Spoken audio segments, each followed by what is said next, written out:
శబరి కొండలో శరణని వేడిత పరుగున వస్తడయ్యా ఆ పంబా బాలుడయ్యా కష్టాలను తీర్చే కరుణాకరుడు కానల ఉన్నడయ్యా కమనీయ రూపుడయ్యా మంచి రోజు చూసుకున్న మాల నేను వేసుకున్నా శరణ ఘోష పలుకుంటూ ఇరుముడినే కట్టుకున్న నేను పోతున్నా నేను వెళ్ళిపోతున్నా ఊరువాడ దాటి వెళ్ళిపోతున్నా నేను పోతున్నా నేను వెళ్ళిపోతున్నా ఇరుముడి కట్టుకొని ఎరిమెళ్ళిపోతున్నా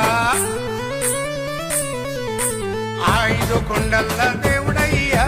బంగారు చిన్నిమణి కంఠుడయ్యా అందాల బాలమణి